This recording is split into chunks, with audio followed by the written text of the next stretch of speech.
Olá, seja muito bem-vindo a mais este vídeo. Eu sou Adolfo Clair. No vídeo de hoje eu quero conversar um pouquinho com vocês acerca do Estação Carandiru de Drauzio Varela. Exatamente. Mas primeiro ponto, eu preciso que você se inscreva no canal, assine o sininho para receber as notificações dos próximos vídeos e, claro, vou conversar sobre esse livro aqui do Drauzio Varela.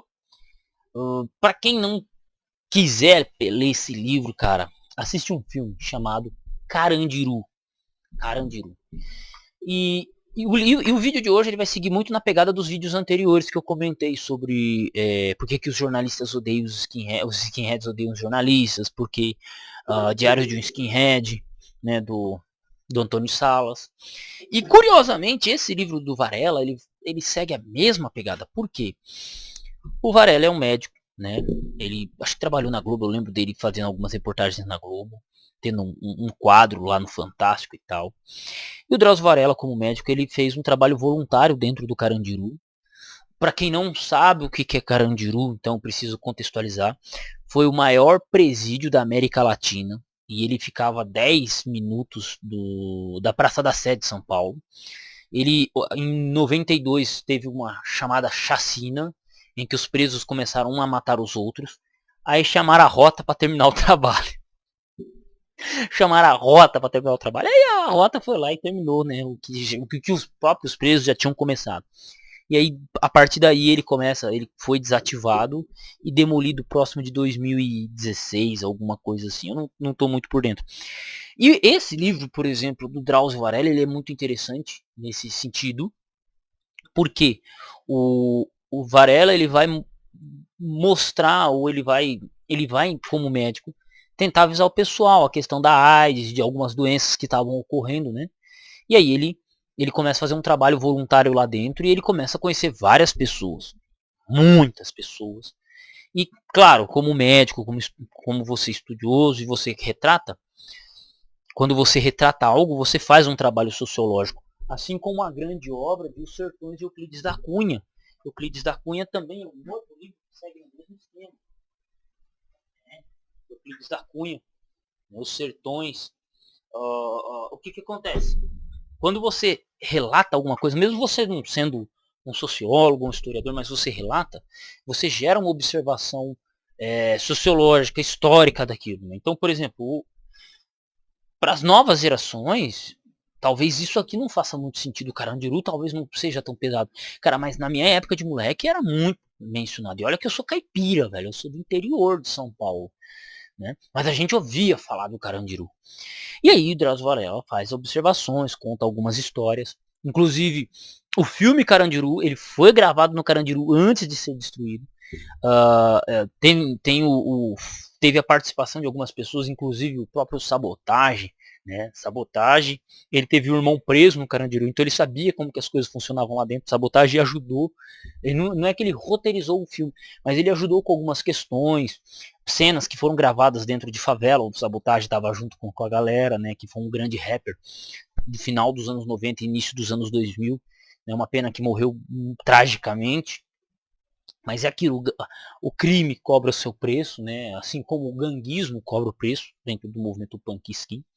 Mas, então nós temos essa figura chamada Drauzio Varela que escreve esse livro aqui. Que, assim, eu vou estar pegando, mas como eu já sei a observação, ele traz muitas imagens. Inclusive perguntei para minha esposa, ela passava muito em frente ao Carandiru, né? Ela pegou o Carandiru ativado, então pega muitas questões como, por exemplo, tatuagens usadas na época.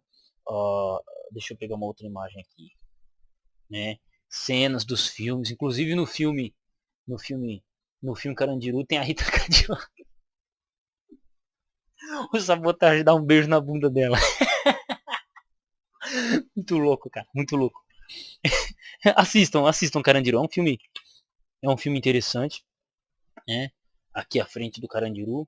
Então o livro aqui ele traz algumas imagens e observações sociológicas, né? Porque quando a gente pega, por exemplo, você pega pessoas, uma tribo indígena, um grupo de pessoas, uma cidade, um país, um, um grupo de alunos, você olha, existe um comportamento, existe uma hierarquia, existe uma construção, existem regras que o próprio grupo se impõe, né? Regras de comportamento.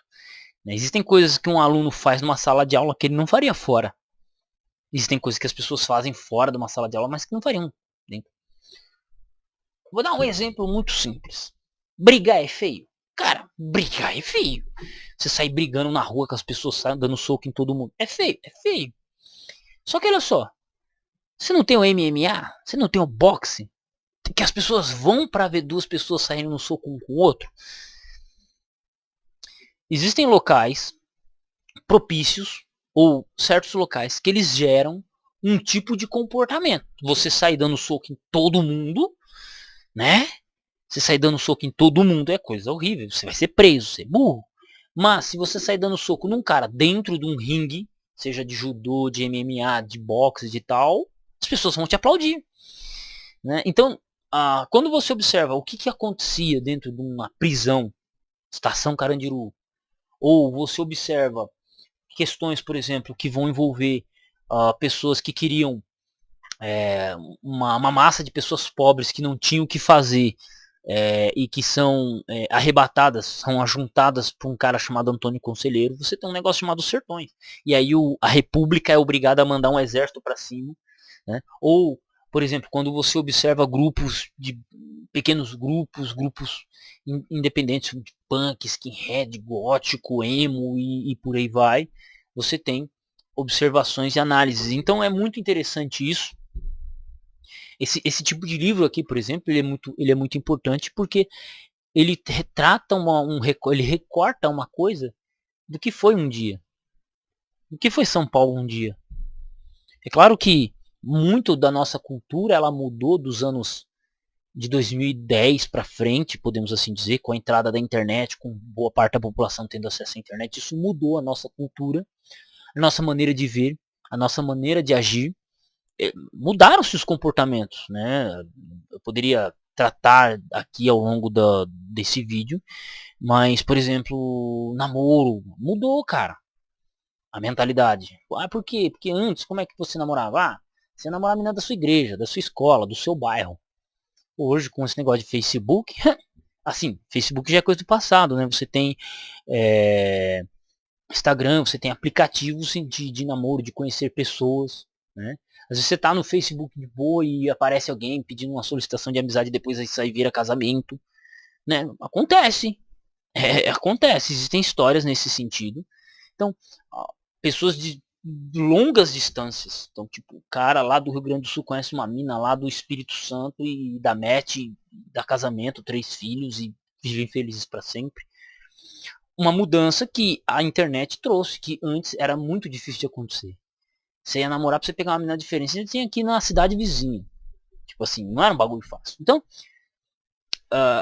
as mudanças sociológicas e temporais, elas acontecem e recortes como este, recortes do andamento, tem que ser feitos. Elas têm que ser feitas. Inclusive, eu acabei de perguntar para minha esposa, tem uma imagem aqui de um cara com os braços para fora da cadeia.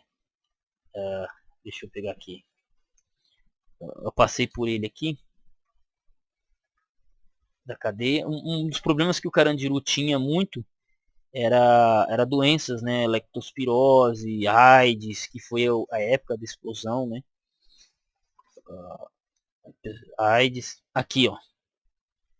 O cara com os braços para fora. Minha esposa ela falou que viu muito isso quando ela passava de trem, né? Então, essa cena que era comum de você ver os presos com os braços e as pernas pro lado de fora, né? Então, é coisa que hoje não é mais possível, porque o Carandiru foi destruído, e que esse recorte faz parte disso, né? Faz parte. Então, são observações sociológicas, metodológicas que a gente pode estar implementando nossos estudos, análises, né? Não estou aqui fazendo julgamento se foi bom ou se foi mal ter destruído o Carandiru, se foi ter colocado ele, desativar ele, mas existem questões que foram tratadas pelo próprio Drauzio Varela que precisam ser observadas. E assim vai. Então, um abraço, tamo junto, Adolfo Euclério à disposição, e é isso aí. Um abraço e fui.